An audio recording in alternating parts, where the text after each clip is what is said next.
On January 21st, 2023, we are going to experience a fortunate, really lucky actually, new moon in Aquarius because of a sextile to Lord Jupiter, as well as his wife Juno. It's going to bring opportunity for new partnerships, agreements, and relationship healing as well.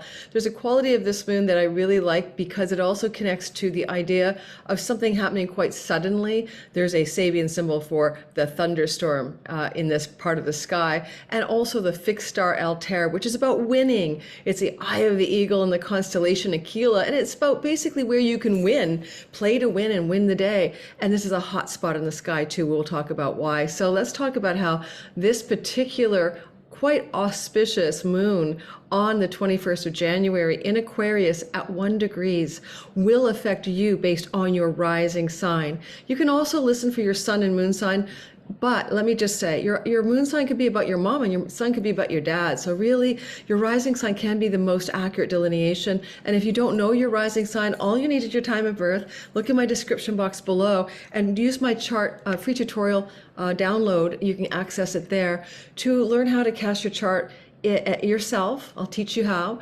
using online free software, and how to look at your chart from the lens of whole sign houses, which is what all astrologers are doing here on YouTube, acting as if we're in a whole sign house, not Placidus mode. It's a little grainy on my video today, but it is again not particularly bright in Vancouver when I'm recording, but bear with me if you will. So we're going to talk about your sign, but I'll just say a couple of things as a global overview. If you don't mind staying in for that, I think you'll learn a lot in the next 10 minutes if I can keep it that short about some of the things that are going on in the sky.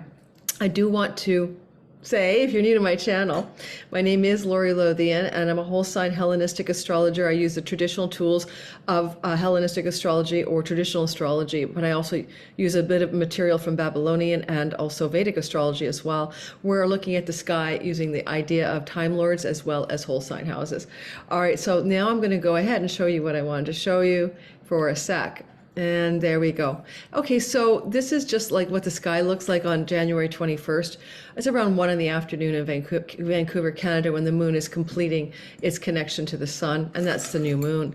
You can see that it's at 1 degree and 32 minutes. And if you want to do numerology on that, that adds up to the number 6.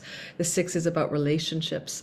And in fact, there's a lot to say about this in terms, and it's the Lover's card in the tarot, about this being a very relationship-oriented moon. First of all air signs are relating signs, and Aquarius is about the one on many or the group collective storylines, whereas say Libra is about one-on-one, like interpersonal dyads. And then you could say that Gemini is about what's going on inside of you, the devil on your shoulder, the angel, the twins, the two sides of each of us, the mortal and the immortal. So how we relate within, how we relate with our significant others, and how we relate with groups of people is Aquarius, the last one. Now, what I want to tell you about this is that also you can see that as the moon sits at 1 degrees and comes into contact with the sun, it's also going to come into contact with Jupiter at 4 degrees and his wife Juno. Now, they're husband and wife, king and queen of Mount Olympus. They represent also the brother and sister who are king and queen of Mount Olympus. This is kind of like the archetypal emperor and empress sitting in Aries with Chiron, the healer, also the mentor and guide.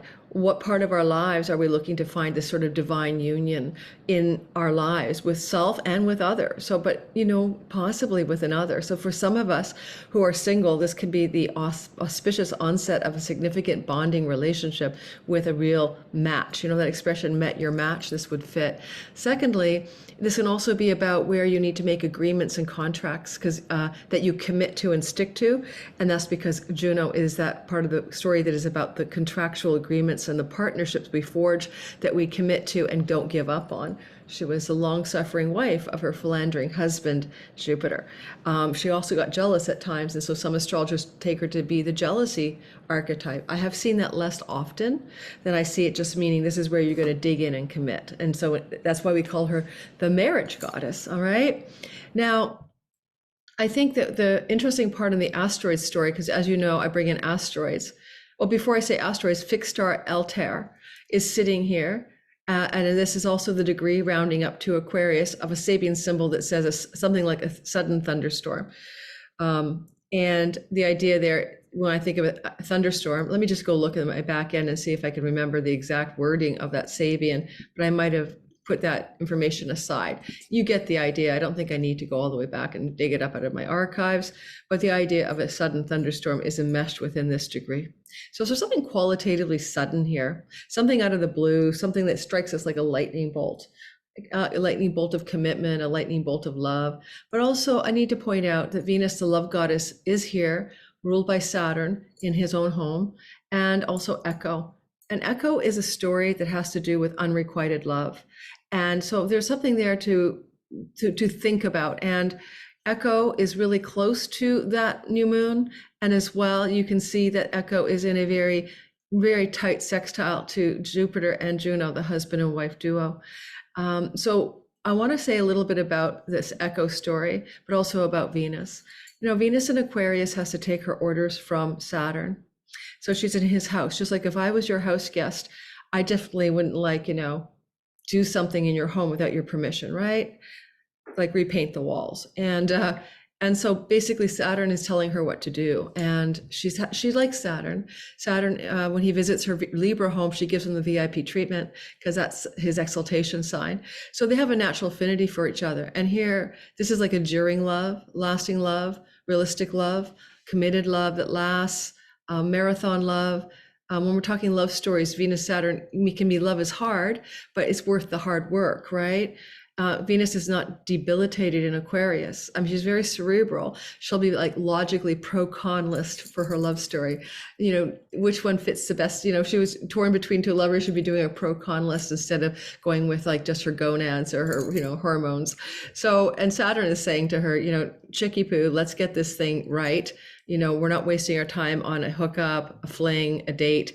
If you're going to go for any relationship, it's going to last. And for those of you listening to this could be a lasting business relationship, not just a love relationship, because I know a lot of you are partnered already.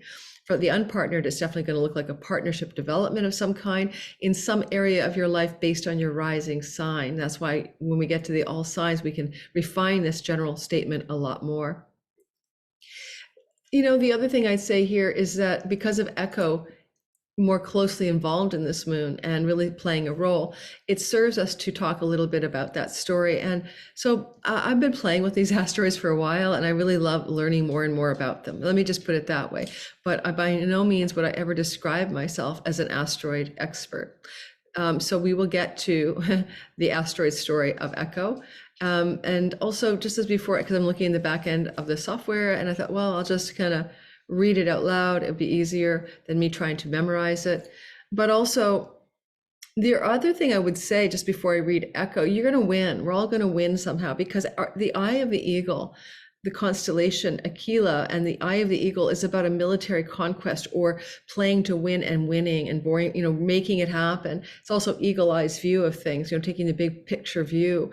And so even if there is some kind of story that has some Echo qualities to it, it seems like at the end of the day, because Venus is there with Saturn, and because the queen and wife, the husband and wife duo are sextiling from Aries with a healing wound element, Chiron nearby. Chiron also is very good at resurrecting the dead as well. There's a huge power he has of like healing people. But the sun conjunct Echo and the moon conjunct Echo, right? And exactly 3 degrees away. So it counts, it's engaged, it's 3 degrees. I'm going to read you the software. I want you to make sense of this in your own life, especially later in the all signs. Handmaiden of Hera, that's the wife, that's the same as Juno. Okay, Juno and Hera are the same goddess. So when I talk about Juno sitting with Jupiter, this is the same goddess. I may as well just say the handmaid of Juno, who distracted her with endless chatter. Hera got pissed off, and that's how I interpret it, and punished her by taking away her ability to speak. Oh no, except for the ability to repeat the last words of another. Hello, hello, hello, hello. Unrequited love for narcissists made this person Echo fade away into all that was left of her was her voice. So there's that unrequited love story where you fade away and there's nothing left but your voice.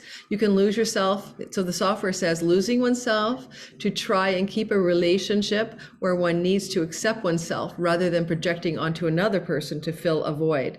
Okay, so that's the psychological interpretation by the software writer on the asteroids. But I would say there's a quality that you could have got looped into an Echo.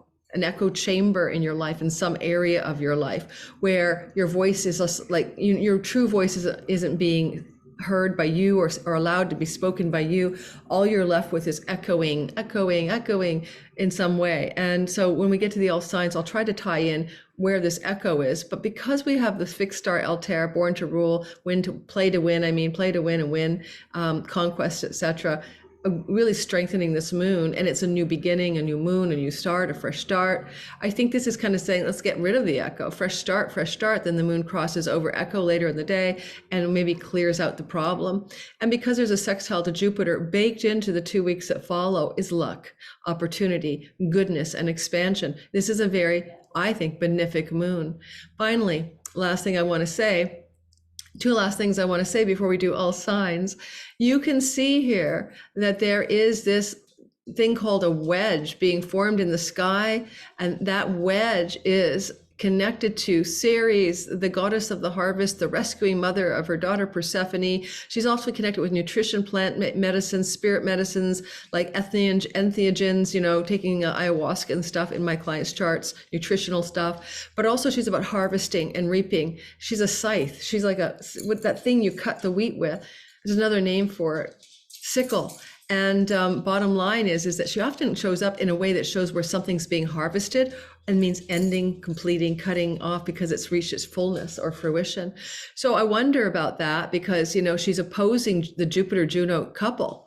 And she's like, like over there, you two, I got you, like I've got my scythe here. And yet she's in a flow to the new moon, the new beginning, the enduring love. It could be a part of our lives where we have to cut away from some bond that's not so healthy. As much as I like business partner, significant relationship, a bond to your work, a bond you've made that you don't want to keep, because Juno was unhappy with Jupiter. I mean, she was miserable basically. So yes, it's the marriage goddess, but do we all want to be betrothed to a philandering sperminator? Not really. That's what Jupiter was. It made so many illegitimate children, spreading his seed. And she was always jealous and following him around and spying on him and casting great glares of harm out in the world for those who dared sleep with her husband, even when her husband was rapey and took advantage of those that he had sex with. So, it was an unhappy marriage. So if the scythe is crossing over, looking at cutting the unhappy marriage, harvesting something, then what's new in your life? Where are you going to cut from a bondage of some kind? And where are you going to bring in something new?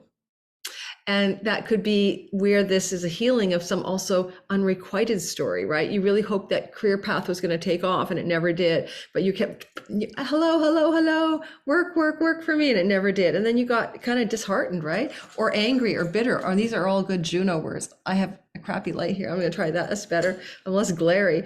And so you might find yourself going, oh, I don't know.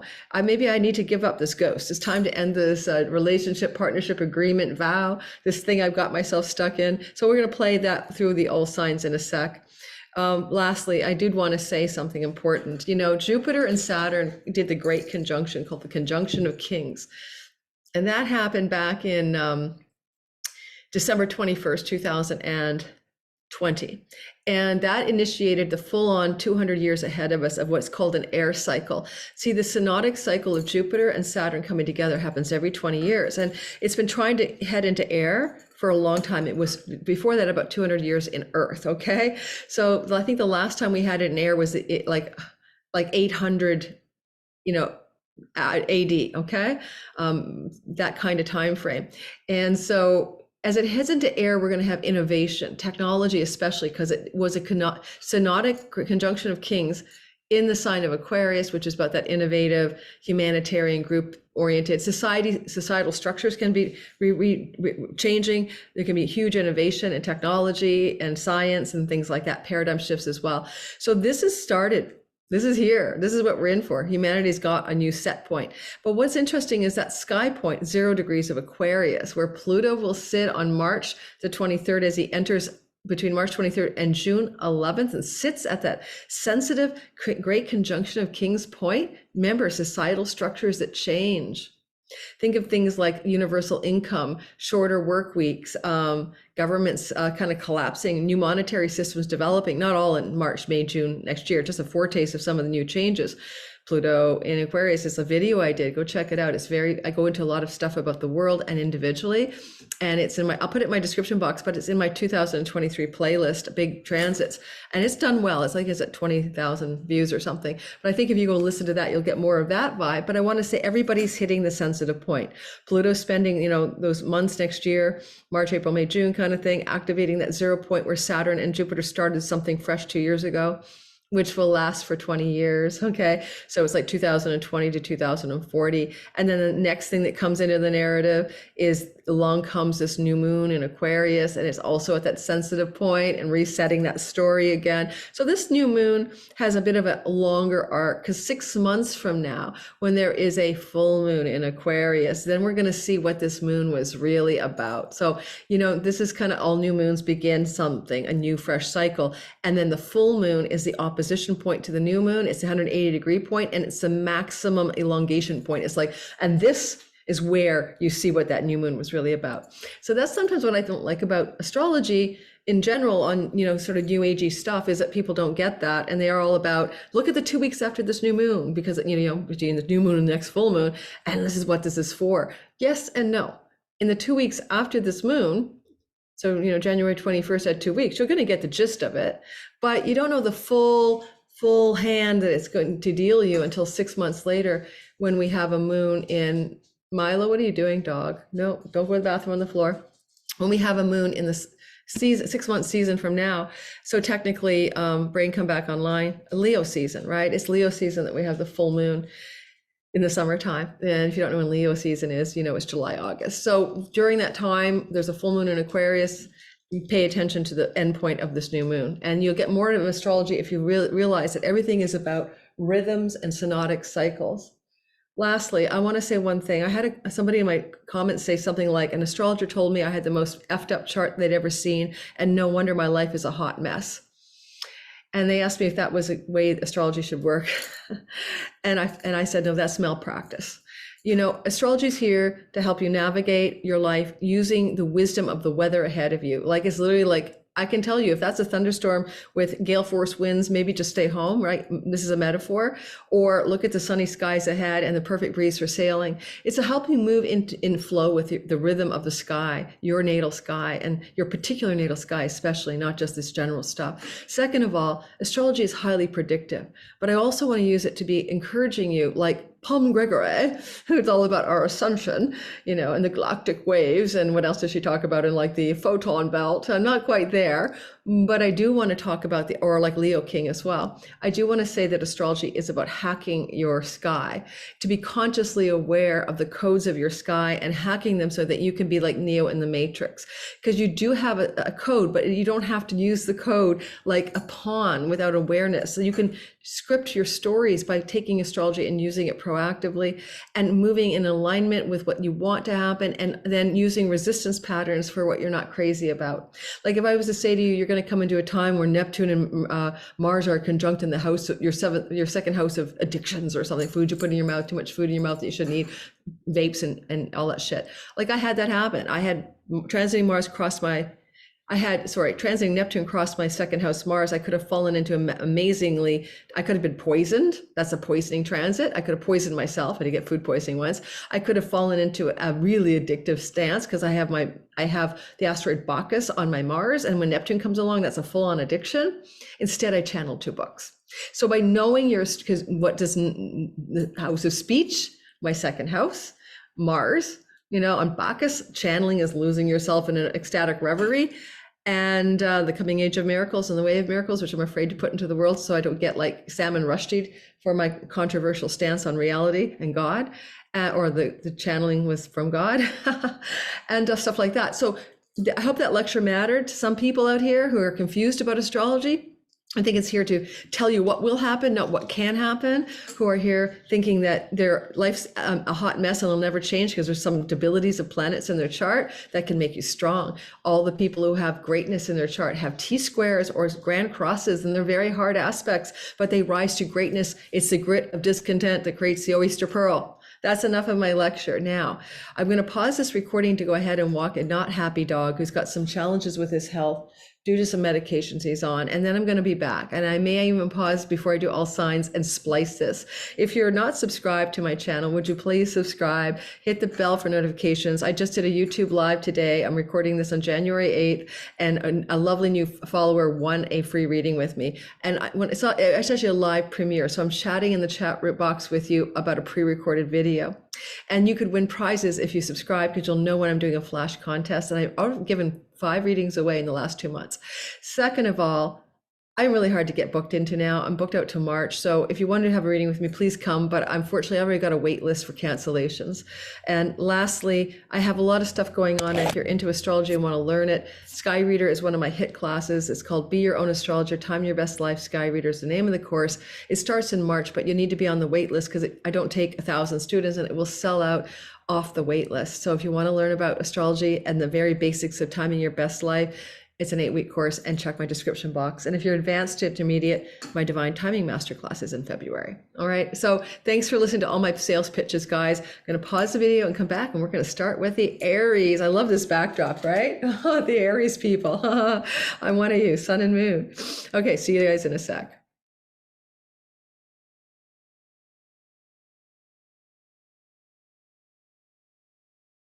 Okay, guys, we're going to head into the Aries zone of this reading. I had to actually stop the video. I'll be splicing this together because of, dog situations. So we're going to continue and talk about Aries, and we're going to talk about how this transit of how this event of the new moon on the 21st affects you. We talked already in the intro about all the things you need to know, the whole Echo story, the Juno Jupiter story. Hopefully you had a chance to listen to the introduction. Let's get rolling and start with Aries, sun, moon, and rising. And I'm going to do this little coolio thing that I've learned how to do, which is change my background. So we have Aries showing up behind me, and people know exactly where we are in the narrative. And don't forget, like, subscribe, hit the bell for notifications, check my description box, please. For everything I'm offering you in terms of classes, courses, things that I'm doing, my Cosmic Moonshine newsletter, which is fantastic for getting weekly updates from me about the sky that no one else gets, and detailed forecasts, basically, and also written content. And also I give you a discount code for a reading with me and a bunch of other cool stuff. I'm going to just see if I can turn a light on here. That didn't really help. Yes, I know, I complain it's always getting dark here, and it is getting dark here. So I will be getting my lighting kit set up next week when I move into my new place at the end of this week. I'm recording on January 8th. My Patreon community gets all of this content up to 3 to 7 days ahead of time, ad free. So for $5, if that interests you, just join my Patreon community. Alrighty, this is my tea today. It's a turmeric, mint, chamomile. It's kind of an interesting combination. And today, before I get going, Aries, I should be talking to the Leos. My hair is so freaking weird since I had COVID. So I've lost, it's thinner. I've lost a lot of hair fallout in the hairbrush, and I know it's going to come back, but I heard about this happening to other people. I'm one of them. Okay. Well, it's all about the hair. It's all about the hair. Only Leos get what I'm talking about, right? But I'm fire. So anyway, so let's get talking about you.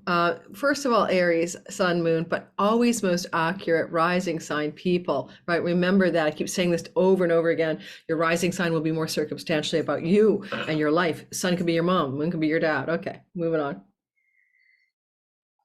Let's talk about the fact that for the Aries people, this lunation, this new moon in 21st of January at 1 degree of your 11th house of good spirit is exceedingly positive. And I really mean that. Like, for the Aries people out there, you guys are getting the best of this transit, this action in the sky. And the reason is that the 11th house is a karmically, cosmically rewarding house. It has a lot to do with good spirit. It's the name of the house, house of good spirit. Benefactors and allies, people who want to support you, are here. This is where people can give you a leg up in life. It's where your hopes, dreams, and wishes lie. And in essence, it's where you kind of put the future forward on your life and look at what you really want dreaming into your future. It also has a lot to do with your great gains from your career. Literally, like the big chunky money stuff, like the money from the career, the reputation, the celebrity, the fame, the things that you spin out of your 10th house. So therefore, it's kind of cool that you're having a new moon here. And of course, you do get a new moon here every year. So that's nothing new. But this new moon has a lot to do with the fact that Venus and Saturn are co-present with this new moon. And Venus and Saturn in this co-presence won't happen again, ever. Seriously, for 30 years. So there's an infusion of Venus here. It has something a lot to do with, I should have mentioned that in the intro, the rarity of that. You know, the last 3 lunations each January over the last 2 years with Saturn here with Venus have been really about what Saturn and Venus would want together, which is enduring love, lasting love, realistic love, sober pleasure, you know, restricted pleasure, but, you know, going the distance because you don't overindulge. And this new moon, like, for example, for me as an Aries sun and an Aries moon, corresponded with the beginning of me joining a group of people, 11th house, called Sober Sisters, where I was teaming up with other women who were feeling the wine o'clock problem happening in their lives. And this was an online group during the pandemic. So this is the last time Venus and Saturn will end up in your 11th house together, co-present with the new moon here. With echo, unrequited love, your voice not being heard, it's a lot of meanings. Where have you felt your voice was stifled and you're just echoing something, like echo chamber in the house of great gains from your career or your reputation as a sort of celebrity, so to speak, your little fame quotient, 15 minutes thereof. And where is this going to be maybe changing? Because it is a new beginning, it is a new moon. It's got the fixed star Altair, born to win, win to rule, born to rule, win, and born to win. You know what I mean? It's like super juicy stuff. It's kind of like being a military winner, like a general with a game plan that's going to work for your 11th house. You know, it's definitely about creating greater gains and a new beginning. And then a couple weeks that follow, and certainly then in the summertime on the full moon in Aquarius, where this narrative is going to play out. And you're going to see that in the 6 months that follow, as well as the 2 weeks that follow, some significant upgrades in the way that you create gains from your career. New beginnings in that area, and Jupiter supporting that from the house of you. Jupiter in your first house, Aries, with Juno, his wife, both of them are looking over or being looked at by this lunation, and it opens up gateways for you of self-created opportunity. You may be pondering whether you want to be married or with someone or commit to a partnership of some sort, because the partner god Juno is here as well. And you're going to be able to clear the decks and understand or make decisions about committed love relationships or business partnerships in the couple of weeks that follow the new moon on the 21st of the month. So certainly, given that Saturn is at home in his sign where this lunation is happening, whatever comes out of it in terms of love decisions, one way or the other, we're going to be the right one. Lord Saturn in Aquarius is like, I'm giving you the goods. I'm going to make sure that what you choose is going to have lasting value. We're going legacy here. We're going long distance here. Nothing frivolous in love or committed business partnerships will work. Lastly, with Venus here, it could be a female in some social group or an influencer female or some woman in power who's going to support you.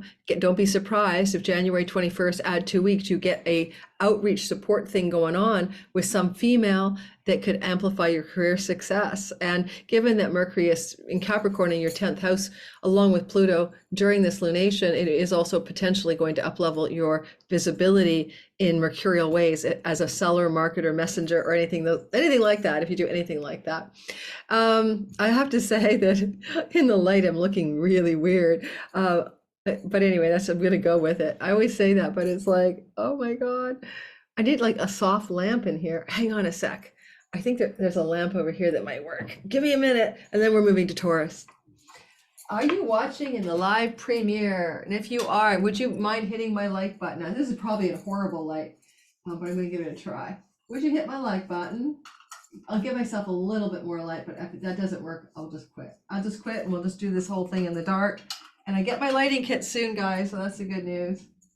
I don't think that's going to work, but I'm going to try. I don't think that made any difference. Okay, moving on to the next sign, which is Taurus. I don't think there's anything else I can possibly say about this lunation. This is not the longest video that I've ever done, but I don't want it to be. I've noticed the moon videos don't do as well as my other videos lately, which is funny because they used to be my biggest ones, and now it's all about the big transit stories. Milo, stay. Dog, sit. Go down, down, stay. Dog isn't feeling well. Yes, I know. We're going to move to the next sign and not waste time. All right, Taurus, sun, moon, and rising, especially rising sign. You're always going to have the most accuracy with your rising.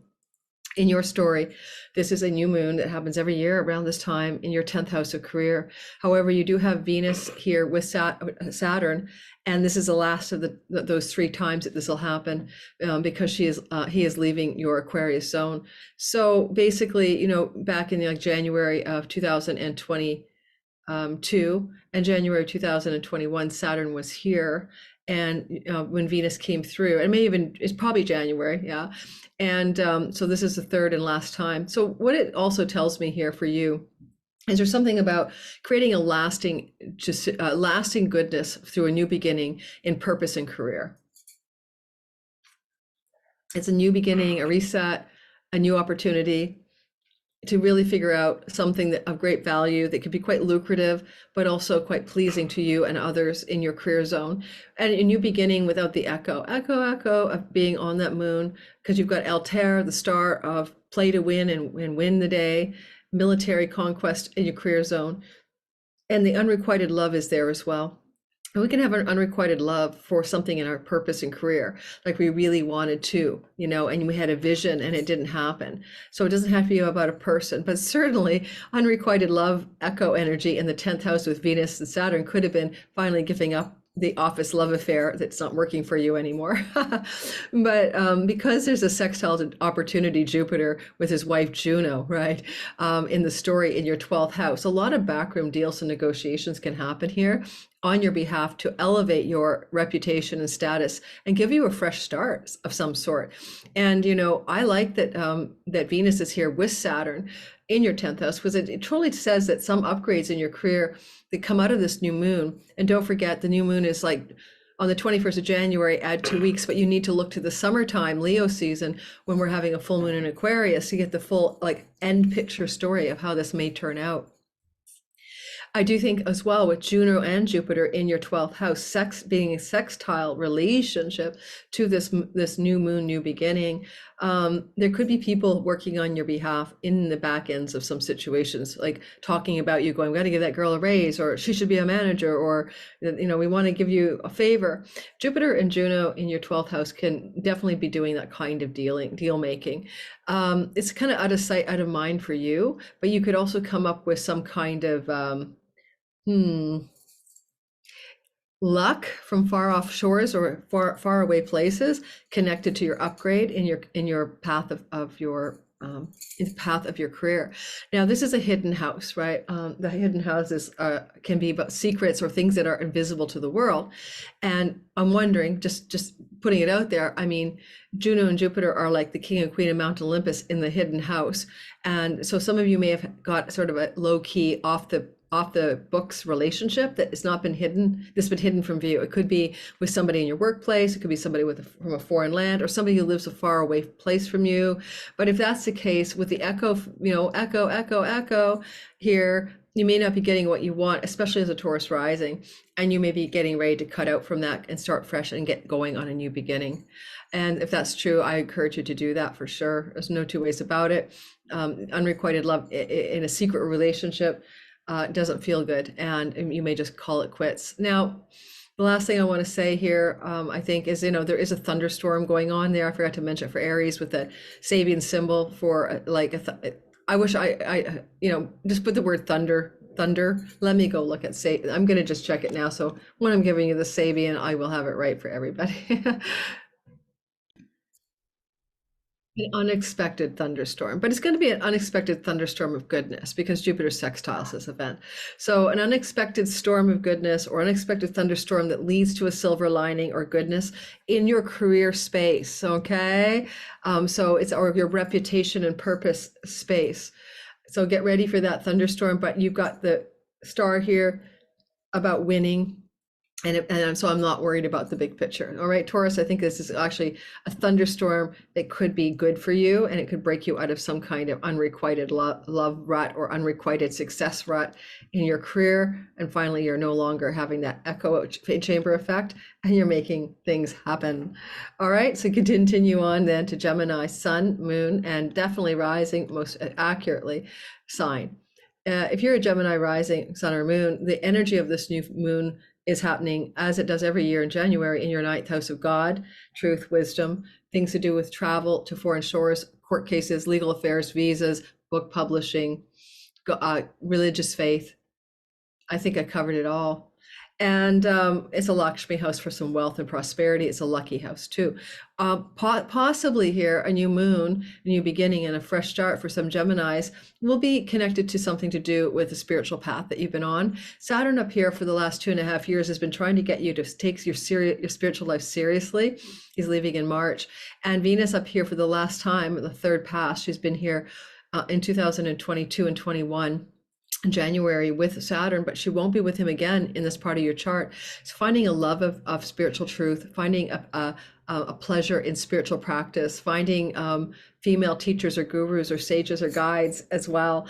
And maybe even if you're this is a house of higher education, and if you're a younger person, this is about making sure that you enjoy what you're learning, that it pleases you, and that it leads to lasting value, Saturn. And this is your last chance to get that on the go or figure that out. Because there's an echo up here that can be about unrequited love for a thing or a person, because it's the asteroid echo, I wonder if there's been a sense of futility or an echo chamber going on regarding getting something going in this house. This is a house also maybe of the third marriage, depends on which technique you use. So is there a third marriage kind of thing that's not working either? But if it's not a third marriage where you're in an echo chamber, then could it be the echo chamber is you're speaking to God and God's not speaking back, or you want to get enlightened but you're not, or you're making these attempts but nothing's happening. Let me check that dog. Oh dear.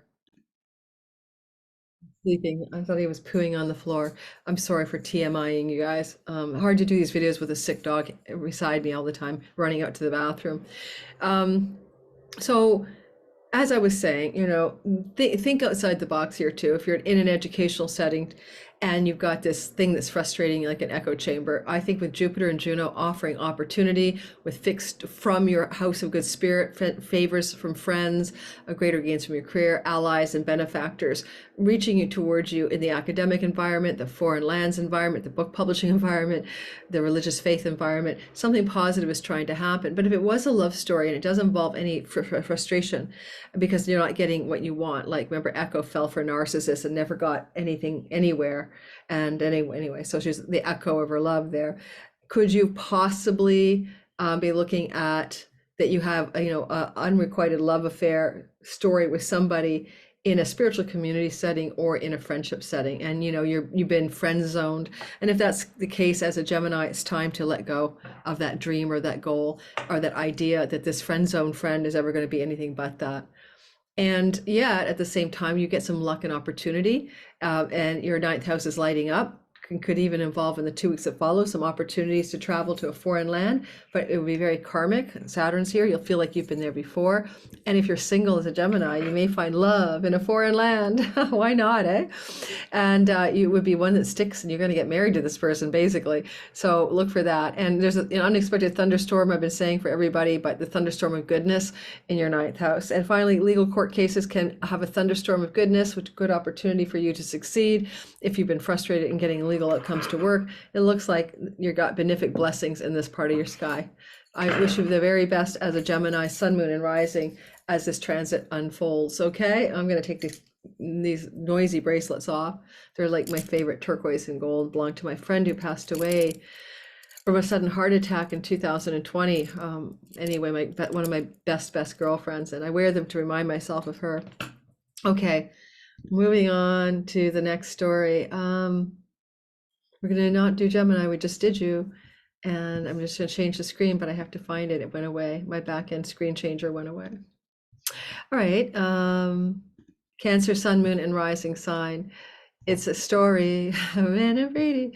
It's for you. It happens to be a story in your sky of a new moon in your 8th house of other people's money. You get this every year in January, but this is the last time Saturn will be co-present. He's been there with Venus and Saturn in this part of your sky in January with this new moon every year. And he's been making you be serious and conservative and responsible around chunky money, which is inheritance money, money from your investment portfolios, money from the banks, loans and mortgages, credit cards, money with your spouse that you share. So this has been ongoing. He's going to leave in March, but this last new moon is going to give you some lasting monetary value, and you're going to feel more in control, less in an echo chamber of money issues. And I think a new beginning is about prosperity for you, because Lord Jupiter in the 10th house of career says you're going to get more prosperous financially through things that you're doing in your path of career and purpose. And you may partner with somebody, because Juno, his wife, is with him, and you may realize that you might want to have a duo energy or partnering with another group or corporation or business or something in order to enhance your well-being as a Cancer rising, especially Sun and Moon secondarily. And finally, this 8th house can be a place of the occult mysteries, paranormal, studying tarot, astrology, weird things like that, metaphysics, psychology. And then maybe there's something going on here where those themes are going to have a renewed start, new moon with unexpected thunderstorm and a star for winning and, winning and playing to win and winning. Certainly, I'd say you could be investing in a risky stock or a stock that you didn't think you should invest in, and it could come out on top.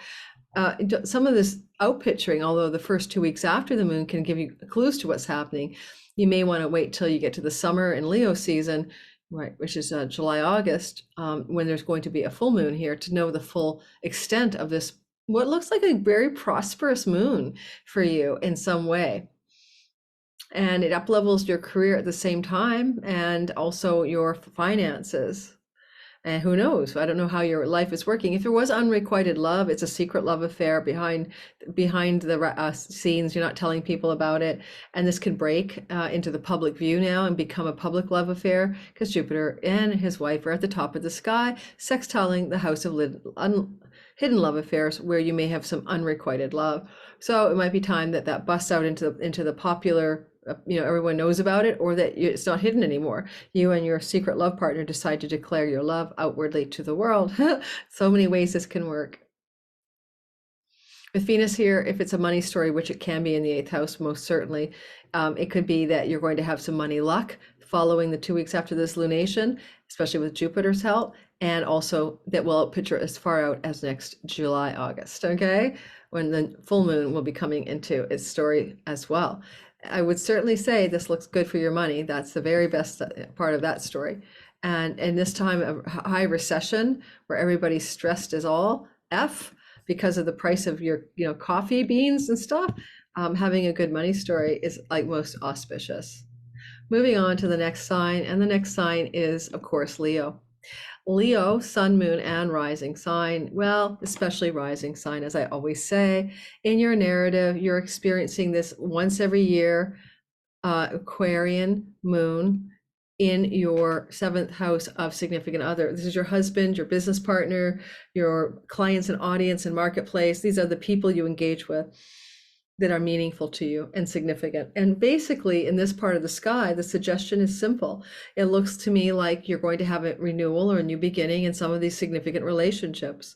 However, you have an unexpected thunderstorm, Tum, on the Sabian symbol. You have play to win with Altair, the eagle, the eye of the eagle. So you're going to win in this game of significant relationships, but there's an unexpected thunderstorm in the 2 weeks that follow the moon. And there's also this unrequited love that Echo is talking about here.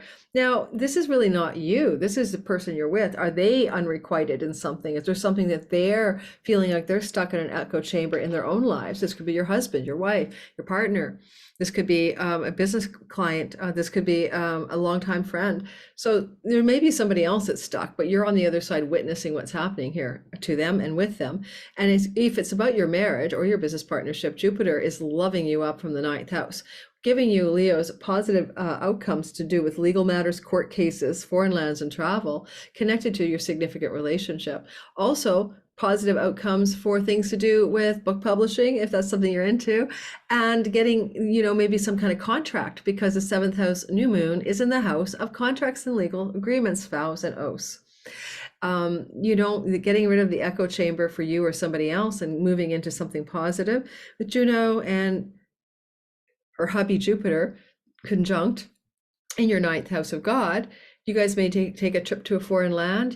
Guys may go off to an ashram together, or you may decide to study something together. These are possibilities. If you're a teacher, like you teach people, educate people, and higher education, academia, or like longer term courses, like ninth house education to me would be like Nightlight Astrology's year-long astrology program. It's not a weekend workshop, like a third house thing. Then if you're any of these teachers, then you're going to maybe want to partner with somebody. All right. That's what I'm going to say about that, because Juno's up here. And if you do partner with somebody, it's going to be very effective in reaching your audience, your marketplace, and your clients. Okay, moving to the next sign. Yes, it's very pithy today. It's really the end of a day. I did my Patreon community VIP room. So yeah, and there goes somebody pinging me. Hopefully they'll stop. Virgo, sun, moon, and rising sign. And in your story, Virgo, this energy of Aquarius is your natal sixth house, your sixth house of health protocols and routines. And this is a new beginning. This is a fresh start, and it's quite auspicious. Now, you've been getting this fresh start every January, but this time it's the last time Venus and Saturn are participating. Venus is about beauty. Venus is about things we enjoy. Venus is about enjoyable work, enjoyable health routines, and Saturn is lasting value. New moon, new beginning. You've got an echo chamber effect, unrequited job, love. Are you in love with somebody in your work, Virgos? Or unrequited health routines? Are you doing all the health routines, but nothing's working, and you're in an echo chamber with it, and you still have that stupid problem with your health? That's about to turn around. On January 21st, you begin to see the daybreak on these storylines. Now, I do think that because Juno, well, first of all, and there's an unexpected thunderstorm as well. So if it's about unrequited work love with a colleague or something, then that's going to break through or break down. If it's about your health protocols, stuff like that, it'll break through, break down. If you're unemployed looking for a job, this could be a breakthrough for a new job, unexpected thunderstorm. But also don't forget, fixed star about winning. Altair is here. So you're winning in love or unrequited love in the workplace. You're winning in getting a new job. You're winning in a promotion or raise in your job. You're winning in your health routines, getting to work finally. So actually, it's good for your health. It's good for your work. It's good for a lot of stuff. Now, you had a lot of tension in your top of your sky. You may have been fighting with colleagues or coworkers with Mars up there for frickin' ever. But the good news is after this moon, Mars is direct in your 10th house. So no more, like since August 20th, bickering or fighting in the workplace, or if that's ever happened, just not getting along with the workplace or wanting to leave the workplace, but you've been unable. And now with this energy of a new moon in the sixth house, some of you will get a new job. There's no doubt about it. You're going to cut out and go somewhere else because Mars is direct after January the 12th in your 10th house of work and career reputation space. Juno and Jupiter are blessing you from the 8th house. This is a house of chunky money. You could get a grant, a payout, a buyout, a severance package from your work. You could make some money, get some inheritance. Why would inheritance matter in this narrative? Well, maybe you suddenly realize you don't have to work your ass off so hard. I mean, if you're a Virgo rising, you've been working really hard, or an investment pays off in the stock market, or you're able to secure a property or sell a property. So many ways money can come out of the 8th house.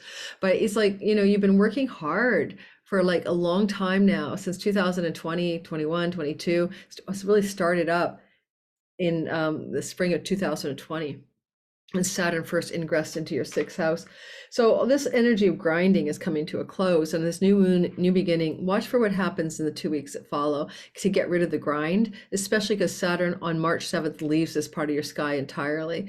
And remember that the new beginning that's here will fully fruit out and give you the full story in the summer, July, August, when there is a full moon in this part of your sky. So you're on a new trajectory is what I'm trying to say.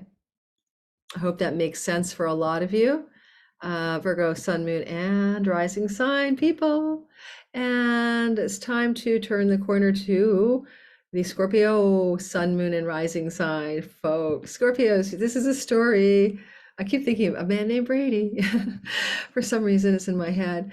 This is a story for, oh, Libra. I'm sorry. Oh my God, I almost forgot you. I can't believe it. Like, how could I forget Libra? Libra, Libra, Libra, sun, moon, and rising. That's almost like, hello, you're my opposite, right? Because I'm an Aries, so sun and moon. So maybe I just don't like opposites. Libra, Libra, sun, moon, and especially rising sign. And if that dog needs to go to the bathroom again, I'm going to scream. I know people are going to troll me for talking about my dog. Okay, if you're in the premiere live, hit the like button, please. It helps the channel grow. I just did a giveaway contest today. I'm recording after doing that this morning as I aired the South Node, North Node one, and my numbers are great on the back end. I had 209 people in the room. Somebody won a reading, which is wonderful. And, you know, because they were in the chat. And if you subscribe to my channel, you know, you get to notified when I do giveaways like this. But thank you for all your likes, my regular crew in the chat box that come every time I do a live premiere to talk to me while we're watching the video together, because your support, when you do all that cheerleading for me, you really help me succeed. Thank you so much. This last video is really doing really well on the analytics on the back end on the nodes of fate. Go check it out if you're listening to this. I think you'll enjoy the nodes of fate video in the playlist for big transits of 23. Libra, sun, moon, and rising sign. This new moon is happening in your natal 5th house. And this is a house of romance. Now, unrequited love echo is here. And where in your life have you been stuck, echo chambering, unrequited love? Love, come, come, come, come, come to me. And it hasn't shown up. Well, if you're a single Libra, that may change. An unexpected thunderstorm in your 5th house of romance. Add the Altair eye of the eagle in this new moon. You know, winning, playing to win. You want to win in the game of love. If this is true as a Libra, you can win. Now, if you're with somebody already, Libra, sun, moon, and especially rising, you're probably going, well, I already won. I got my partner. This will refresh the relationship. This will make this will give it a renewal. It will give it a kind of renewal that it could go the distance, honestly. I mean, the only other option I have is blessed endings. And it's kind of a do or die vibe, because, you know, Jupiter brings blessed endings of relationships that suck. And he's in your, with Juno, he's in your 7th house in the Aries zone, sextiling this new moon. So it's one of two, like blessed endings for a long suffering wounded relationship, or it's a refresh button. And this can lead to marriage or proposals or moving in together, a serious upgrade, Libras, in this existing relationship. And this moon is tipping you off to the beginning of that.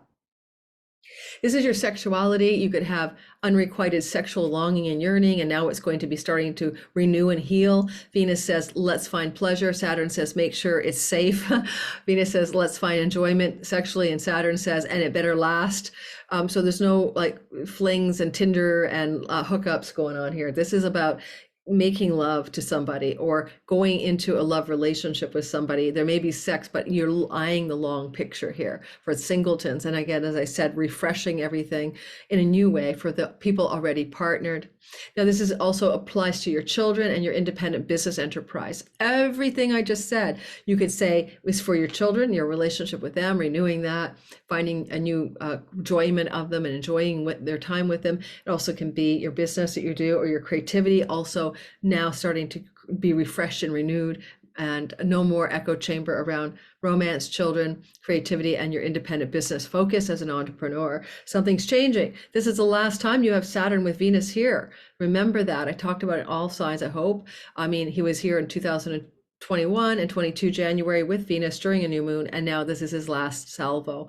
So Saturn is going to try to bring lasting creative results, lasting business results, lasting love results, lasting sexual results, last but not least, pregnancy or fertility. Venus is a fertility goddess in a fertility house, and so you or your partner do risk pregnancy, unexpected thunderstorm, remember? So Libra, sun, moon, and rising, watch out that that doesn't happen if you don't want to have a child. You've got Uranus in a square from the 8th house to your 5th house, which can be unexpected pregnancy, especially, you know, I'm just going to go on to that anymore on that. Just know that that's happening. But if there is an unexpected pregnancy and you have such benefic energy from Jupiter and Juno in the 7th house of commitment, and you have play to win on the moon, the star Altair, the eye of the eagle, I think that it's an unexpected thunderstorm, but it's good. It leads to good things, and it has better outcomes than you could imagine. is a good time to play the lottery. Venus is a goddess of luck and opportunity and money, and a luck and opportunity and gaming house. This is winning money. So if you are a Libra, it's okay to play the lottery or do some kind of thing like that, but don't break the bank and don't listen to me for financial advice. I need a disclaimer so I don't get sued, but you know what I mean, right? Like this is a very lucky time financially. So you may play to win and win. So just for fun, do that, but don't get fixated on it, right? Just have a spirit of play, because your fifth house is your play house, and you've been not playing very much for 2.5 years, and now you're going to renew your enjoyment of life and the beginning of play, including playing games of chance. And you could win. She won the door prize. She won the lottery. She won whatever else you can win. I find that when Venus is here, if you're not getting pregnant, you're getting lucky in money as well. Lucky in love, lucky in money, and getting pregnant. These are Venus here in this part of the sky, common stories. Trust me, I've seen it through my clients' charts. I told one person, be careful for being pregnant in this particular transit through her fifth, and because she didn't want to get pregnant, but she did, and she wasn't careful. So Scorpio, sun, moon, and rising sign people. That's my son. He's a Scorpio rising. Well, I love the Scorpios in the world. So private you are, and so deeply mysterious.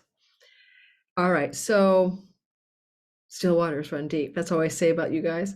Scorpio, this is a time where there's a new moon that happens every January here, but this time it's special because it's the last time Venus will be here with Saturn for this new moon. This is happening in your fourth house of land, property, home, and real estate. You might buy and rent or sell when things happen here, or renovate or beautify your home because Venus is here. Now, this new moon, right, is opening up some kind of unexpected thunderstorm, but with a good ending because of the star, the eye of the eagle, Altair, which is to play, to win and to win, right, is a sense of competition, but winning like a conquest. So you're going to win in the fourth house property area of your life, domestic life, private life. Things have been hard. Saturn's been here now for 2.5 years, since like the spring of 2020. You might have felt isolated, alone, stuck at home. An elder may have come to live with you. Things may have been hard in your domestic life. It may have felt heavy and weighty to be home in some way. And, you know, we all had a pandemic, but Scorpios may have felt the weight a little more in lockdowns, but also just maybe hardship in your home, or you wanted to buy or sell a home and it was hard. And now Saturn is leaving your fourth house. When he's here, it's a legacy wealth transit. Some of you may have come into some inheritance money. This is still possible until March the 7th, because Saturn is down direct and moving towards his exit in your fourth house. See my video about Saturn in 23 to know what it's like to have him coming into your fifth house for 2.5, 3 years. Now, in this part of the sky, you have echo chamber, unrequited love, echo conjunct this moon. It could be a new beginning to get away from the echo chamber of whatever it is that has been haunting you. Like, for example, my Scorpio rising sun wanted to, he and his girlfriend had 2 opportunities to sell their place to a developer, but the building needed a quorum. They needed to have at least 80% of people in the building say yes, and they didn't get it twice now. Echo. Hello, buy our building, because it needs a lot of work and it's going to be expensive to rainproof it and stuff. So it's a tear down basically. And so if, for example, the echo chamber heals for my son and his girlfriend of 1,000 years, this would look like a turning point in that long-standing desire to get this place sold so they could get out of this property and actually make some money by selling. So possibly that's something for an example for some of you as Scorpio rising, just take that as an example. You can also look at this as how love has felt hard in your home. Like love has been hard because now Venus is reminding you of how hard love is because she's with Saturn here. And you've been feeling this love hard energy now for a couple of years. So not easy anymore. You're lost the glow up in the love story of someone you're in domestic relations with, someone you live with. And yes, usually romantic with Venus, but it could be a friend you're living with, a roommate, you don't like each other anymore. Anyway, Scorpio, this is about to change. There's a new moon and Jupiter's blessing it from your 6th house of tenancies, renting and leasing property, whether you're the landlord or the leasee. So maybe you're going to move and rent a new place, maybe with your partner, maybe without them. It's hard to say. Jupiter in this part of the sky is with his wife Juno, legal contracts, vows, and agreements around property and rent, or also the possibility of something to do with land, property, and real estate, home buying and selling, and especially with Mars in the 8th house of mortgages, going direct in January 12th to March the 25th in your mortgages house and inheritances, some money, mortgage, property story looks like it's going to work out, and it can allow you to eliminate debt as well, because the Jupiter-Juno combo is in a debt house where you have debt. If you're a single person and a Scorpio, you could find love close to home with somebody older, more responsible, more mature, and more sage-like. And there's that, and you may begin to date them. But you might feel really committed really quickly because Juno and Jupiter in a dating house together, husband and wife, you're dating, but you already feel like you're married. And if you've been looking for love close to home, like really close to home, you don't want to look for love on online dating apps with people far away, then this is a time, Scorpio, that love close to home could show up for you, and you could break through this yearning, unrequited love story for finding someone, either love close to home or love from someone from the same homeland or the same ethnic or tribal or cultural background. You know, like if you are a devout Jewish person or Catholic and you really wanted someone with a similar background and you've been waiting and unrequitedly not finding it, I mean, this is the kind of thing that looks like in the 4th house, that kind of love. Love with like someone who's almost like a family person from your tribe, so to speak, from your cultural background, from your linguistic background, from your homeland. All right. Moving on to the next sign, and I hope I'm not going too fast for you guys, but honestly, it's been a long day. Sagittarius, sun, moon, and rising. So in your sky, Sagittarius, the narrative here is that you have a new beginning, fresh start, new moon with a bit of unexpected thunderstorm quality to remind us that that's a part of the Sabian symbol. And that's happening in your natal 3rd house of siblings, aunts, uncles, cousins, short trips and travel, your local neighborhood, your online world, writing, communicating, sometimes websites and marketing, now selling as well. So, you know, it's a lot of meanings here. So you'll have to know your life best, Sagittarius, sun, moon, but most risings. There's a thunderstorm, unexpected, but you're going to star Altair, win the day no matter what. And you're going to deal up some unrequited yearning, longing, echo chamber, or regarding something you want. You know, unrequited love doesn't have to be romantic. You could be unrequitedly wanting, you know, a better neighborhood, to go on a trip that you couldn't take, to learn some educational path, skills-based education, 3rd house that you didn't get a chance to do, to have a better relationship with a sibling or extended family member, to reconnect with a childhood friend. Okay, these are all possibilities in the 3rd house. So all of a sudden, there's a new beginning. And this is the last time Venus is with Saturn in this part of the sky, or as I said, in every sign. So, you know, 2022 and 21, Saturn, Venus, new moon, and usually in January in your 3rd house. But now Saturn leaves here for 30 years. So this is like a stick the landing thing about getting the right neighborhood to live in, about getting the right relationships with your siblings, about healing, making more enjoyment in your daily life. Your daily routines can be the 3rd house, about finding the groove in your hood because you really don't like it before now and you felt yearning and unrequited love for your neighborhood. And also Saturn and Venus can be enduring love and love affairs and romance, and in the sense that you could be, after this new moon in the 2 weeks that follow, taking a journey somewhere, taking a trip. And if you're a single Sag, you could find love on that trip. Okay, but it will last. It will be it's no flirty stuff. It's a lasting love story. And that could end the yearning for a partner, because that one journey you took, like within 2 to 3 weeks after this moon on January 21st, and or flowing all the way to July and August when there's a full moon here, could be a story about love because you traveled, or someone traveled to where you live. And that brought the love story in. Or you could meet the person in your local neighborhood, cafe, tienda, shops, stores, restaurants as well, in the hood. All right.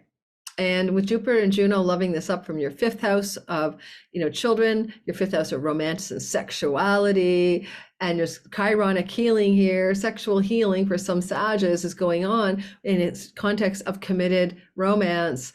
This is for the committed romance Sages. Definitely looks like some committed romance situation is having some sexual healing, but also maybe leading to a greater desire to make this a more official marriage relationship. You can also say that Possibly you're looking at a condition here where, as an entrepreneur, you're having opportunity in your entrepreneurial business to partner with somebody. And this is going to allow you to have more joy in your daily routines around what you do in your work. And maybe even find that some of this partnership energy requires travel for some reason. And you'll know some of what this is about in the 2 weeks that follow the moon. Alrighty, so don't be impatient. And it will fruit in the summer of 2023 in July and August, where you'll see the full blossoming of this incipient new beginning that's happening here for you. Sometimes with Saturn and Venus, you get a sort of real hard look at what it is you need to do, or because what do you love, but from a realistic perspective regarding those outside relationships of the third house, your siblings, your aunts, your cousins, your uncles, your nieces and nephews, those people. So you may, renew relationships there from a kind of a realistic love, a grounded love, a sober-minded love, so you always wanted them to be a certain way, but they're never going to be that way. So you're going to love them anyway, you're going to just love them anyway. I think that's it. Enjoy this thunderstorm of unexpectedness, but you're going to win in your third house. Oh, your children too. Juno and Jupiter are in the house of your children. Some of the unexpected stuff could be about them, but it's all good because it's something to do with Jupiter luck. So one of your children has a really lucky break. It may impact your third house life. Maybe they get some kind of new job. They're going to move far away, but you want to go where they're going to visit them, where they're going to be, stuff like that. That would be an adult child, quite obviously. Next, Capricorn. So I'm going to get you up. Oh, yeah, I did. I almost thought I forgot a sign. Capricorn, sun, moon, and rising. So Capricorn people, you're having this new moon that happens every January in Aquarius, and it happens to occur in your second house of money, earnings, possessions, resources, things you eat and put in your mouth and smoke and drink, things to do with your values and how you value yourself, and things to do with your possessions. If I didn't say that, possess a car, you possess a sofa, and you actually possess real estate, in my view. And there's some new beginning here, a new start, some unrequited feeling. You've been under a lot of hardship. Saturn has made you very conservative and very hardworking regarding saving money, accounting for your money, being masterful with your money. And that started in 2020. And he's leaving in this March of 23. So he's finishing up with Venus here on the third pass. You would have had January of 21 and 22 with a new moon with Venus and Saturn here. But this one is the last time in 30 years. Therefore, Saturn will likely try to make you a final offer. This is how you're going to create enduring value around your worth, enduring resources, enduring income, enduring paycheck, cash flow, money that you can acquire. Certainly this is an opportunity because it's a new moon conjunct Altair, the star with the eye of the eagle, which is about winning, playing to win, being conquesty and winning at some kind of money game here. But you've had that unrequited echo chamber, and you probably felt somewhat like every time you put money into your savings account, the echo chamber was like, and then it went out again, or something like that. So that's about to change in some significant way. And maybe by July, August, when there's a full moon, you'll see what I mean. But in the first 2 weeks after this moon, you'll also see what I mean. You don't have to wait that long, okay? Trying to get some light. And you'll get a flavor of it in the first 2 weeks after the moon, I believe. Jupiter, Juno, luck, God, Jupiter, expanding, real estate, property, home life, Juno, contracts, agreements, and vows. Are you going to sign a contract to buy or sell or release a place? For some of you Caps, it looks like leasing. Mars is moving through the tenancy and rental house. So maybe some Capricorns are also having this new moon, new beginning to lease a place that's quite affordable. And that's going to help with Saturn's rules that you save your money in your second house. And Venus says, but it's pleasurable and it's an enjoyable and lasting value, this new possession called a rental property. Okay, some of you may do the same thing regarding buying. Okay, that's a possibility, but it looks more renting-ish to me in this chart. And because Mars is in the house of tenancies, right? And he's going direct after January 12th. So I'm encouraging, I have a Cap ex-husband moving to Portugal, and I said, don't buy, rent so you know where you really want to live. And I said, he's Capricorn, he wants his possessions. He's like, yeah, but they're all furnished and I want to move my stuff from Canada. I'm like, are you joking me? I said, don't haul all your shit in a container and not even know if you really like Portugal. Go rent there for a year or two because he's got his new visa status with his wife. I mean, and she agrees with me. And I'm like, guys, I mean, Cappies love their possessions. They're not really fond of furnished rentals, but what the hell? Jesus, so anyway, that's an example of what I'm seeing. You could also eliminate debt. Saturn is helping you be conservative and masterful with your money, and Mars is moving forward in the house of debts. And you've got this lucky Juno and Jupiter combo in a sextile to that Mars forward motion in your sixth house. Well, there's also love to this new beginning. So look to the first 2 weeks after the new moon for these kinds of new developments that look like you could even pay off a major debt of some kind and do well in your finances that way as well. And lastly, possibly, this is definitely a change of home of some kind, but it could also be a change in your work. With Mars going direct, just on January 12th, and then this moon has taken itself into consideration, it's happening. I mean, Mars is still at 8 degrees all the way down the pipeline to January 21st. He hasn't moved much because he's stationed direct and he's moving slow, but he is in a kind of a whole sign trine to where this money story is taking place. It looks like you could be getting a job, some of you Capricorns, or some kind of side hustle or some kind of development regarding the word job and work and money. Okay, so keep that in mind. And the 2 weeks after the moon, you should see that. And if you have to compete for the job, play to win, Altair assures that you will. And an unexpected thunderstorm could be the unexpected offer for the job, or the unexpected discovery of the position, or the unexpected, encounter of an employment opportunity. All right, Aquarius, sun, moon, and rising. We're coming to the finish line with the last two signs. So Aquarius people, here we go. In our Lord, this is our story. Our Lord Saturn is at home in Aquarius, and we've been dealing with that since March of 20. And it's been hard for our health because Saturn is pretty tough on us. You can't get away with anything. It's been really sometimes giving us anxiety or despair or depression or duty and heavy and responsibility. We may have felt like the weight of the world is on our shoulders over the last 2 years. But we're here to shoulder weight because we're Saturnian beings. Saturn is our ruler. Now, this moon happened, in January of 21 and January 22, and here we are, January 23. Last time there's a new moon in Aquarius ever in our lifetimes, unless for the next 30 years, with Venus there too. So Venus and Saturn have been meeting here, together in the winter every year, December, January kind of thing, usually January. And this new moon is always offering something that Venus and Saturn are colliding and collaborating and communing to create for us. And they like each other, as I said in the beginning of my video. So Venus is definitely working to help Saturn. The idea here is like, for some of us, it could be coming to terms with our own aging beauty. I'm 60, this is happening because, Venus, my daughter wants me to go get my nails done. And I'm like, you know what I mean? Like, do I care about getting a manicure right now at 60 years old? Not to be old, but not my priority. So, sober beauty, realistic beauty, age out beauty, what do you call it? Like mature beauty, issues. Even if you're young, you're thinking along these lines, maybe with this conjunction of Saturn, and there's a new beginning here. And there's been an echo chamber. I mean, you could find enduring love, lasting love, karmic love that you want to set your eyes and sights on because it's in the house of you.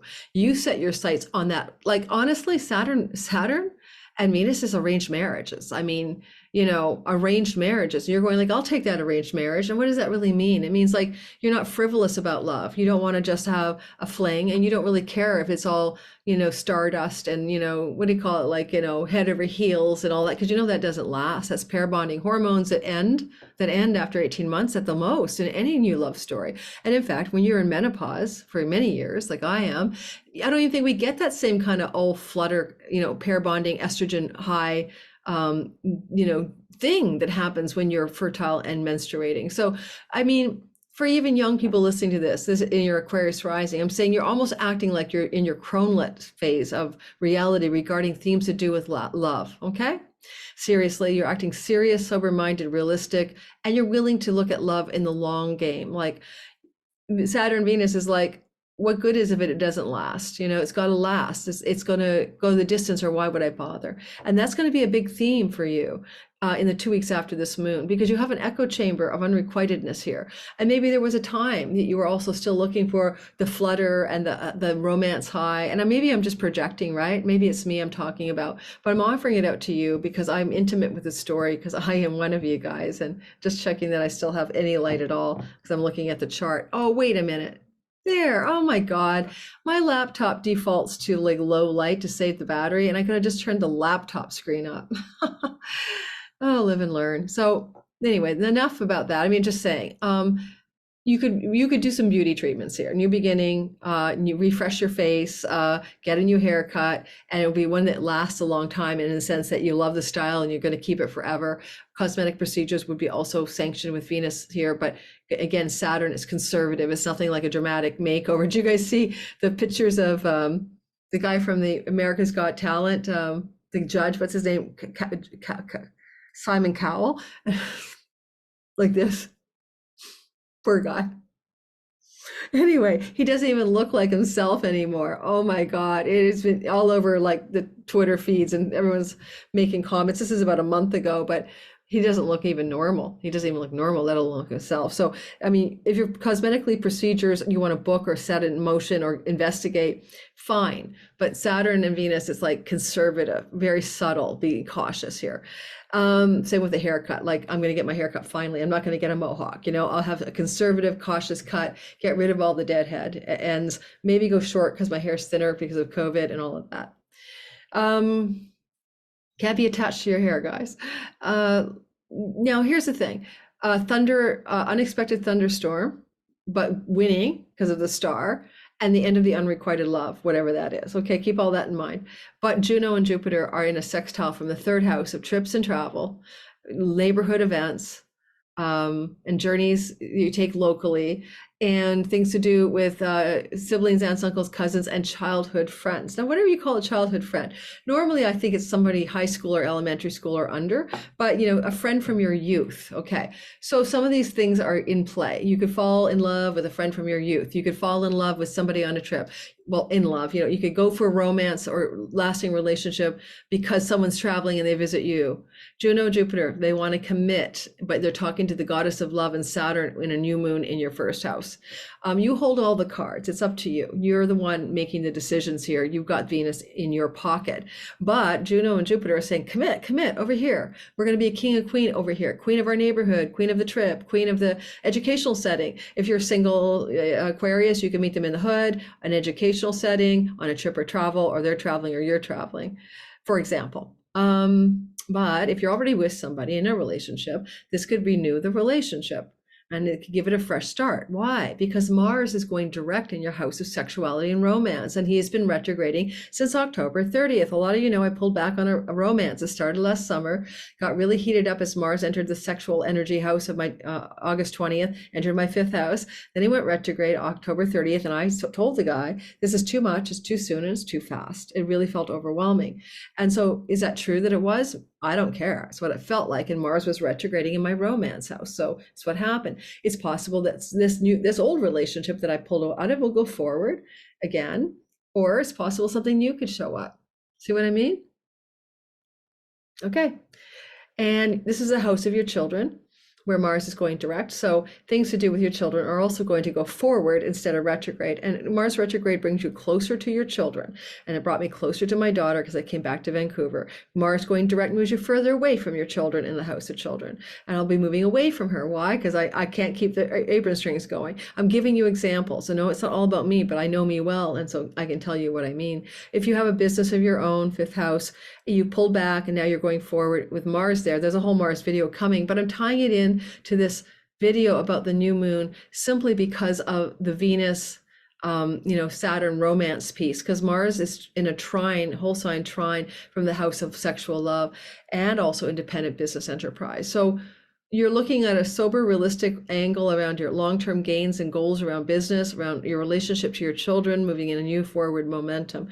Look to July and romance. Look to July and August for the full moon effect. And that may be the final culmination of what is being planted as a new moon seed. All right. Probably went too long for you guys because I was talking about some of my examples for myself, but what can you do? I know me well enough to give good examples. Now, someone told me not to use my sister, who's a Pisces rising, as an example anymore. Why are people so effing bitchy? Excuse my language. I know someone said, I heard you being snarky on your channel. I don't like you being snarky. I'll be snarky if I want. It's my channel, you know? I mean, I just find sometimes that, you know what I mean? Like people want you to be what they want you to be rather than what you are, even to the point where they give you like what do you call it, like the director set directions and directions. Don't eat a tangerine, don't sip your tea, don't be snarky, don't talk about your sister. I have to laugh. I mean, it just it cracks me up, really. So Pisces, sun, moon, and rising. Are you in the live chat with me? And if you're in the live chat, you know the drill. Hit the like button, hit the bell for notifications, subscribe, but mostly hit the like button in my live chat. Thank you. All right, Pisces, this is a new moon in your 12th house. Not going to lie, it's very subtle. Very subtle. It's in your inside job house. It's where you're dreaming at night and meditating and having spiritual insights. Yes, it can be PayPal and Stripe and processors for revenue and barter and trade or export import to foreign lands. Don't ask me why, it just is. And therefore you could have a new beginning as a Pisces rising if you have an online business or you sell virtual product or you use PayPal or Stripe to process your goods or services or products. Yeah. So that could up level as a new beginning for a lot of Pisces where suddenly there's a renewal after being in an echo chamber. Hello, forever and ever with, you know, an unrequited yearning for some income in that part of your sky. However, there's also foreign lands here and travel to foreign lands, and you could find yourself having a new beginning that opens up an opportunity for cross-border travel somewhere. And so look for that as well. New moon, new beginning. You have a play to win, the eye of the eagle. You can really win in this part of your sky, but it's also a deeply spiritual process. I mean, the 12th house is like ashrams and spiritual guides and enlightenment and the full liberation, the full moksha. And so pay attention for sure to your dreams and to your insights. Your revelations can be profound here. And it's such a blessed kind of lucky vibe because of Jupiter, right? Jupiter is like, I'm over here in your second house with Juno, and these insights can bring you money and new business and contracts and agreements and upgrades into your life. A lot of you Pisces are renovating, constructing something to do with real estate or home, or getting ready to change your home between January 12th and March the 25th. This is a long story that's been going on with Mars here since August about some kind of potential change of home or discomfort and conflict in the home. And the reason I'm bringing this up because as Mars is going forward on January 12th and Jupiter is in your second house, there's a love up between Jupiter and Mars and also the 12th house new moon. What this kind of means is things that are going on in your earnings, money, and possessions story, and we possess a house as well as a car and other things, are looking up. And you're looking at a healing of something to do with your value and self-worth and how you earn money and not believing in yourself maybe and really finding that you do have what it takes to make money. You can do this thing, and Mars is driving you forward from the fourth house of home. For some of you, this is home-based business success. There's also the potential, again, in that move from home that it benefits your finances. And with the 12th house activation, you're coming to deep insights about how you want to be in a relationship because there's unrequited love. And sometimes the 12th house is a secret love affair that you can't share with the world, or your bed pleasures, so to speak, have been dried out. Saturn, Venus in the house of bed pleasures right now. And you're coming to an idea of what's it like to renew myself here and to renew my relationship to love, especially if it's not returned equally. It's unrequited, and you deserve better. And you may also be looking at how much love do you put into love, and do you get anything back? Because this is a house of hidden enemies, and are they really hidden? Maybe you're in love with somebody who undoes you. Maybe you're in a relationship with someone who is mean to you or something. Some of you Pisces are looking squarely at the imbalance in the love that you have in your life, whether it's your long-term partnership or just a pattern. And now you're getting ready to say, wait a minute, this is the last time Lord Saturn can give me the wisdom to no longer be in distant relationships, withholding relationships, sexually unsatisfying relationships, unrequited love with somebody who's really not my ally. All right. And you're going to pull out of that. And when Saturn leaves this part of your sky, March the 7th, You're not going to do this love again. It's a once in a lifetime kind of story here, right? Well, once every 30-year potential to learn this lesson.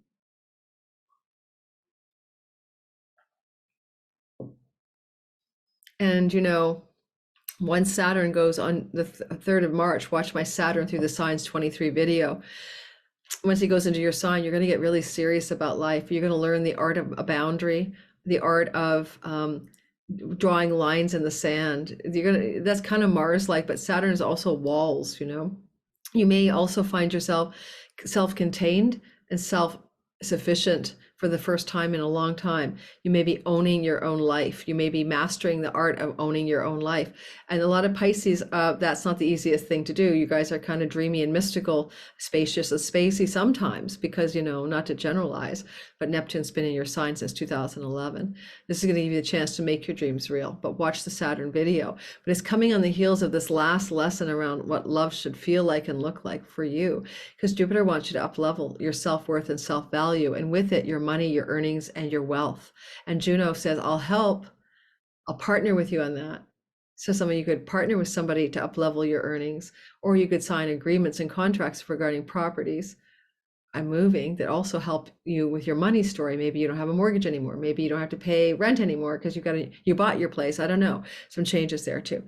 All right, I am done. Thank you for listening. If you're in the live chat with me today and we've been watching together and talking, thank you so much. Please finish strong. If you're still here, hit the like button. Next week, starting on Friday, I'm recording on January 8th. On Sunday, this goes to my Patreon for 2 or 3 or 4 days, and you guys get it. But by the time I do my next video, I'm hoping I will be in my new place with great lighting, and you'll get a chance to see it. I'm not going to put fake backgrounds in the beginning. I'll show you my new place. I'm so excited to be moving. A lot of you know I've been a nomad for a while and going all over the map. And I stuck the landing on a new apartment, furnished rental, rooftop deck, 2 bedrooms, 2 bath, great views in Vancouver, Canada, at a third the cost of this property in terms of market value, through the glorious favors of Jupiter, the god of lucky opportunity. All right. Ciao, everyone. I'll see you soon. Bye-bye.